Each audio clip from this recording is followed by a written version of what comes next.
Hello, ഇന്ന് ഞാൻ വന്നിട്ടുള്ളത് നല്ലൊരു മുട്ടക്കൽമാസിൻ്റെ റെസിപ്പി ആയിട്ടാണ്. കണ്ണൂർ സ്പെഷ്യൽ ആയിട്ടുള്ളൊരു റെസിപ്പിയാണ്.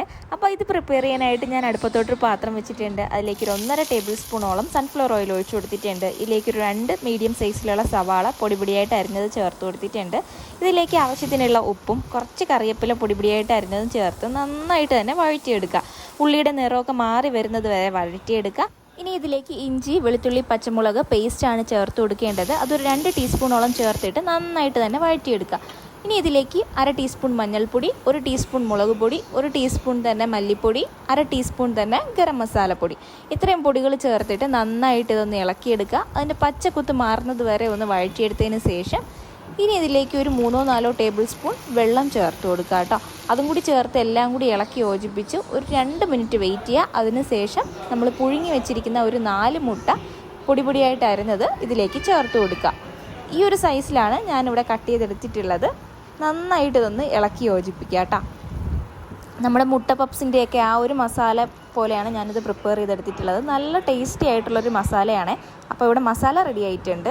ഇനി ഇതിൻ്റെ ഒരു അരപ്പിന് വേണ്ടിയിട്ട് ഞാൻ 1 കപ്പ് തേങ്ങ എടുത്തിട്ടുണ്ട്. ഇതിലേക്ക് ഒരു 7-8 അല്ലി ചെറിയ ഉള്ളിയും 1.5 ടേബിൾ സ്പൂണോളം പെരിഞ്ജീരകം, ഒരു 1/4 ടീസ്പൂണോളം ജീരകം, ഇത്രയും എടുത്തിട്ട് നന്നായിട്ട് ഇതൊന്ന് ക്രഷ് ചെയ്തെടുത്തിട്ടുണ്ട്. ഇനി അടുപ്പത്തോട്ടൊരു പാത്രം വെച്ച് അതിലേക്ക് കുറച്ച് വെള്ളം ഒഴിച്ചു കൊടുക്കുക. അതിലേക്ക് നമ്മളിപ്പോൾ ക്രഷ് ചെയ്തെടുത്ത ഈ ഒരു തേങ്ങാ മിക്സ് ചേർത്ത് കൊടുക്കുക. ഇനി ഇതിലേക്ക് ഉപ്പും കൂടി ചേർത്ത് കൊടുത്തിട്ട് എല്ലാം കൂടി ചേർത്ത് ഒന്ന് മിക്സ് ചെയ്തിട്ട് നന്നായിട്ട് ഇതൊന്ന് തിളയ്ക്കാനായിട്ട് ടൈം കൊടുക്കുക. അപ്പോൾ ഇത് നന്നായിട്ട് തിളച്ചിട്ടുണ്ട്. ഈ ഒരു സമയത്ത് നമ്മൾ ഇടിയപ്പത്തിനൊക്കെ എടുക്കുന്ന ആ ഒരു പൊടിയാണ് ഇതിലേക്ക് ചേർത്ത് കൊടുക്കുന്നത്, പത്തിരിപ്പൊടി. അപ്പോൾ ഞാൻ ഈ എടുത്ത കറക്റ്റ് അളവ് പറയുകയാണെന്നുണ്ടെങ്കിൽ 3 കപ്പ് വെള്ളമാണ് ഞാൻ വെച്ചിട്ടുണ്ടായിരുന്നത്. അതിലേക്ക് ഞാൻ 1.25 കപ്പോളം മാവേ എനിക്ക് ആവശ്യമായിട്ട് വന്നിട്ടുള്ളൂ. അപ്പോൾ അത് ഓരോരുത്തരുടെ കയ്യിലിരിക്കുന്ന മാവിൻ്റെ ആ ഒരു ഡിഫറൻസ് ഉണ്ടാവുമല്ലോ. അപ്പോൾ അതുകൊണ്ട് നമുക്ക് കൂടുതലും അത് പറയാനായിട്ട് പറ്റത്തില്ല. ഇനി നമുക്ക് ഫ്ലെയിം ഓഫ് ചെയ്ത് കൊടുത്തിട്ട് ഇതുപോലെ മിക്സ് ചെയ്തെടുത്താൽ മതി കേട്ടോ. ഇപ്പോൾ ഇത് റെഡി ആയിട്ടുണ്ട്.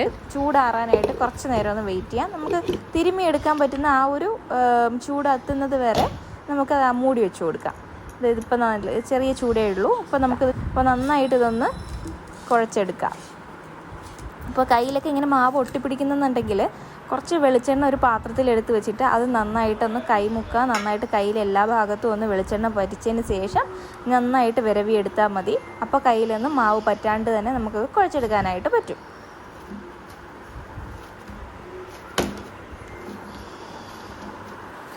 അപ്പോൾ ഇവിടെ ഞാൻ വിരവി വെച്ചിട്ടുണ്ട്. ഇനി ഓരോന്നും ബോൾ പിടിച്ച് നമ്മുടെ ഇഷ്ടത്തിനനുസരിച്ച് ഓരോന്നിൻ്റെ വലിപ്പം നമുക്ക് തന്നെ തീരുമാനിക്കാം.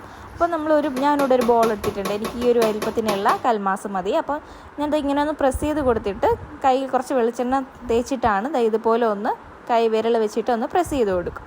അതിനുശേഷം ഇതിൻ്റെ മിഡിൽ പോർഷനിലോട്ടാണ് നമ്മൾ മസാല വെച്ചിട്ട് ഒന്ന് കവർ ചെയ്തെടുക്കുന്നത്.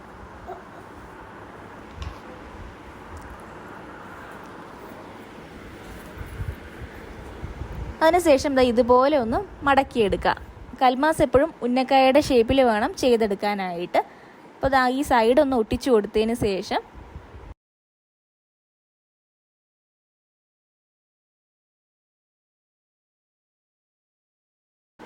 കൈ വെച്ച് ഇതുപോലെ ഒന്ന് പ്രസ് ചെയ്ത് കൊടുത്താൽ മതി. ഇങ്ങനെ ചെയ്തെടുക്കുമ്പോൾ പെട്ടെന്ന് നമുക്ക് ഇത് ഓരോന്നും ഷേപ്പ് ചെയ്തെടുക്കാനായിട്ട് പറ്റും. കൈ രണ്ടും ഇങ്ങനെ ഈ ഒരു രീതിയിൽ വെച്ചൊന്ന് പ്രസ് ചെയ്തെടുത്താൽ നല്ല പെർഫെക്റ്റ് ആയിട്ട് തന്നെ നമുക്ക് കൽമാസിൻ്റെ ഷേപ്പ് ആക്കിയെടുക്കാനായിട്ട് പറ്റും.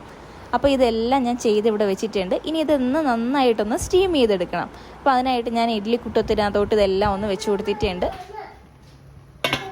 ഇപ്പോൾ നന്നായിട്ട് തന്നെ എല്ലാം ഒന്ന് കുക്കായി കിട്ടിയിട്ടുണ്ട്. അതിൽ നിന്ന് ഞാൻ ആദ്യം ഒരു 5 എണ്ണം എടുത്ത് മാറ്റിയിട്ടുണ്ട് കേട്ടോ. അപ്പോൾ അതിലേക്ക് കുറച്ച് മഞ്ഞൾപ്പൊടിയും മുളക് പൊടിയും ഉപ്പും കുറച്ച് വെളുത്തുള്ളി ചതച്ചതും കൂടി ചേർത്ത് കൊടുക്കുക. കുറച്ച് വെള്ളവും കൂടി ഒഴിച്ചു കൊടുത്തിട്ട് നന്നായിട്ട് ഇതൊന്ന് മിക്സ് ചെയ്തെടുക്കുക. നമ്മുടെ മീനൊക്കെ പൊരിക്കുന്ന ആ രീതിയിലുള്ള ആ ഒരു അരപ്പാണ് കേട്ടോ. ഇനി ഇതിലേക്ക് നമ്മുടെ ഓരോ കൽമാസും കുക്ക് ചെയ്ത് വെച്ചിട്ടുള്ള പുഴുങ്ങിയെടുത്തിട്ടുള്ള ഓരോ കൽമാസും ഇതിലേക്ക് വെച്ച് കൊടുക്കുക. അതിനുശേഷം നന്നായിട്ട് ഇതൊന്ന് പൊതിഞ്ഞെടുക്കുക.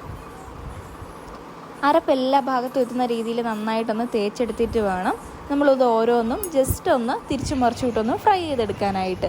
അതിനായിട്ട് 1-2 ടേബിൾ സ്പൂൺ വെളിച്ചെണ്ണ മാത്രം മതി. അതിലേക്ക് കുറച്ച് കറിവേപ്പിലയും കൂടി ചേർത്തതിന് ശേഷം ഓരോ കൽമാസും വെച്ച് കൊടുക്കാം. മീഡിയം ടു ലോ ഫ്ലെയിമിലിട്ടിട്ട് വേണം കേട്ടോ ഇത് വെച്ച് കൊടുക്കാനായിട്ട്.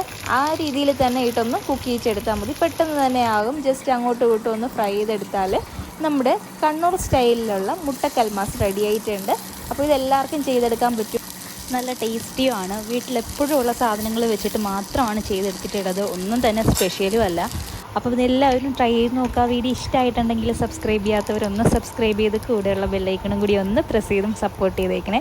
വീഡിയോ ഇഷ്ടമാവുകയാണെങ്കിൽ ആ ലൈക്ക് ബട്ടണും കൂടി ഒന്ന് പ്രസ് ചെയ്തേക്കണം കേട്ടോ. അപ്പോൾ ഇവിടെ എല്ലാം ഞാൻ ഫ്രൈ ആക്കി എടുത്തിട്ടുണ്ട്. ഇനി ഇതൊന്ന് പൊട്ടിച്ച് കാണിച്ചു തരാം കേട്ടോ, അതിൻ്റെ ഉള്ളെങ്ങനെ ഇരിക്കും എന്നുള്ളത്. നല്ല ചൂടായിട്ടിരിക്കുവാണ്. അപ്പോൾ ഇങ്ങനെ തന്നെ കഴിക്കാനായിട്ടാണ് ടേസ്റ്റ്. അതുപോലെ ഇതൊരു ഗ്ലാസ് ചായയുടെ കൂടെ അല്ലെങ്കിൽ കട്ടൻ്റെ കൂടെയൊക്കെ കഴിക്കാനാണ് ഇത് ബെസ്റ്റ് കോമ്പിനേഷനായിട്ടുള്ളത്. ഉറപ്പായിട്ടും ട്രൈ ചെയ്ത് നോക്കുക. ഈ നോമ്പ് സമയത്ത് കഴിക്കാൻ പറ്റിയ ഒരു റെസിപ്പിയാണ്.